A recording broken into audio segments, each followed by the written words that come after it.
लोगों को नहीं मालूम कि पूजन करने बैठते हैं तो सबसे पहले क्या करते हैं। पर सबसे पहला काम मंदिर में बिना पंडित के सबसे पहला काम कौन सा होता है? तो सबसे पहला काम होता है भगवान को धन्यवाद देना कि आज भी आपने मुझे इस मंदिर में आपका दीदार कराने के लिए, दर्शन कराने के लिए बोला। अगर पंडित साथ में होगा तो पहले वो मंत्र बोलेगा, स्वस्ति वाचन करेगा। स्वस्ति वाचन करने में उसको अर्थात भगवान के लिए भी प्रसन्नता और आपके लिए भी प्रसन्नता। पर आपके पास कोई ब्राह्मण नहीं, आपको कोई स्तुति नहीं आती, आपको कोई मंत्र नहीं आता, आपको कोई साधना नहीं आती, आपको कोई तप नहीं आता, पर आप इतना तो कर सकते हो कि भगवान के मंदिर में जाकर उनको धन्यवाद दे सकते हो कि तेरी कृपा है जो मुझे चलकर यहां तक बुला लिया, 2 कदम चलाया, यहां तक बुलाया, ये तेरी कृपा है। और बड़ी कृपा करी जो डलिया भर के पूजन का सामान भी लाई, बड़ी कृपा करी जो दूध भरकर भी लाई, बड़ी कृपा करी जो कलश भरकर भी लाई। कितने लोगों का फायदा है कलश भरकर मंदिर ले जाने में? देखिए जरा कितने लोगों का फायदा। हिंदू धर्म में विष्णु पुराण में, पद्म पुराण में लिखा है, सौभाग्यवती नारी जब भरा हुआ पानी का लोटा लेकर कलश लेकर जाती है और उसको देखकर कोई व्यक्ति निकल कर चले जाता है तो जिस काम के लिए जाता है वो काम सफल हो जाता है। मंदिर का ही लोटा, मंदिर का ही पानी, सिर पे पल्लू लेके हर हर महादेव, बस शिव जी के चढ़ा रही और इतने प्रेम से रिझा रही। अब फ्री का पानी था तो एक लोटे में मन भी नहीं माने। अरे करा तो भगवान के सम्मुख में पहुंचकर अगर आप जल का पात्र भी लेकर जा रहे हो, भरा हुआ लेकर जा रहे हो, तो कितनी प्रसन्नता की बात है।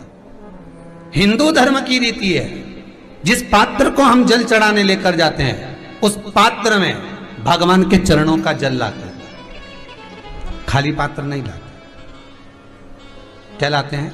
भगवान के चरणों का जल। उस चरणोदक को लेकर आए, घर में रखा, सबने अपने नैनों में लगाया, हृदय में लगाया, चित्तवृत्ति में लगाया। खाली पात्र हम लेकर वापस नहीं आ रहे हैं। शिव मंदिर में जब जब जाओ, जल चढ़ाने के लिए जाओ, पात्र तुमने शंकर जी को पूरा पानी चढ़ा भी दिया तो शंकर के चरणारविंद का थोड़ा सा जल पात्र में डाल के भले 2 बूंद लाओ, 4 बूंद लाओ, इतना सा लाओ, पर लाओ और उसको पूरे परिवार के नेत्रों में जब लेकर आए हो चरणोदक तो लगाओ। पर खाली पात्र नहीं लेकर आना। खाली पात्र लाने में ध्यान दीजिए, जब आप पूरा जल समर्पित कर देते हैं, जल समर्पित भी पूरा करना है, भगवान को चढ़ा रहे हो तो पूरा समर्पण होना चाहिए, पूर्ण समर्पण। इसलिए शंकर भगवान को अधूरा समर्पण नहीं, इसलिए श्रीफल भी पूर्ण चढ़ता है। शंकर जी के मंदिर में श्रीफल नहीं फूटता, पूर्ण श्रीफल। बेलपत्री भी पूरी, चावल का दाना भी चढ़ेगा तो आखा, फल भी चढ़ेगा तो आखा, फूल भी चढ़ेगा तो आखा। भगवान को कोई चीज खंडित नहीं चढ़ती, शिव जी को जल भी चढ़ेगा तो पूर्ण। जिस जल को चढ़ाने के लिए लेकर गए उसको बचाकर नहीं लाना है शिव मंदिर में से, संपूर्ण भाग, क्योंकि भगवान के चरण की रज जब हमारे घर में प्रवेश करेगी तो हमारा आत्म कल्याण तो स्वतः ही हो जाएगा। शिव करुणा कर ही देंगे। पर कई लोगों की आदत रहती है, और आपने भी गलती करी होगी, गए होगे, चढ़ाकर भी आए होगे, पूरा पानी भी उंडेल कर आए होगे, चढ़ा भी दिया, छोड़ भी आए, पर लेकर नहीं आए होगे। कई लोग गलती कर जाते हैं और फिर बाद में कहते हैं हम तो इतने साल से पूजन कर रहे हैं, भगवान हमारी सुन ही नहीं रिया। तो भगवान के मैं तो तैयार बैठा, पर तू नवा के चली जाए, लेके तो कहीं जाए। तो भगवान थोड़ी ना कहेगा कि तू मेरे पास में आए तो मेरे चरण की रज लेकर जा। भगवान थोड़ी ना कहेगा कि मेरे पास में आकर तू ये लेकर जा।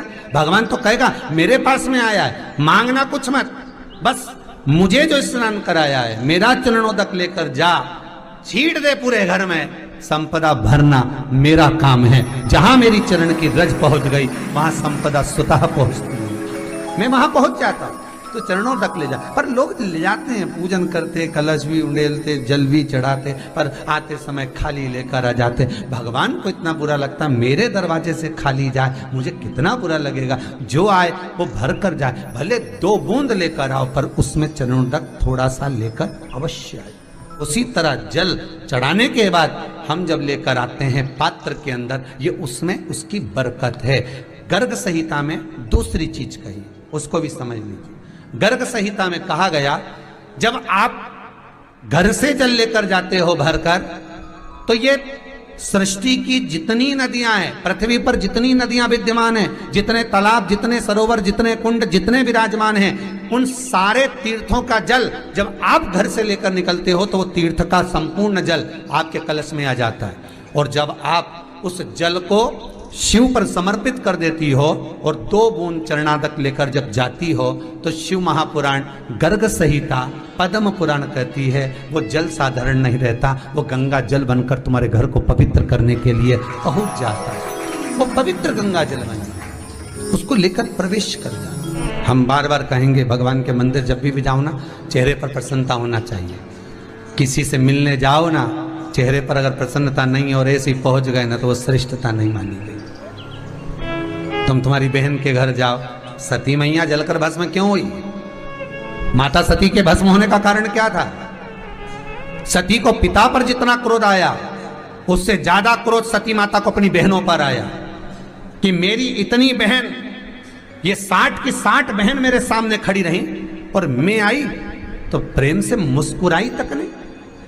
आप किसी के यहाँ जाओ और कोई के यहाँ पहुंचे और जाते से ही आप उस पहुंचे और कहा जी जी राधे राधे, जय श्री कृष्णा, हर हर महादेव, श्री शिवाय नमस्तुभ्यम, ओम नमः शिवाय आपने बोला और उसके चेहरे पर प्रसन्नता नहीं आया तो ऐसे घर में जाने से कोई फायदा है क्या? और आप किसी के यहाँ जा रहे हो तो आपके चेहरे पर भी प्रसन्नता होना चाहिए, सामने वाले को तो हो, आपके भी चेहरे पर भी।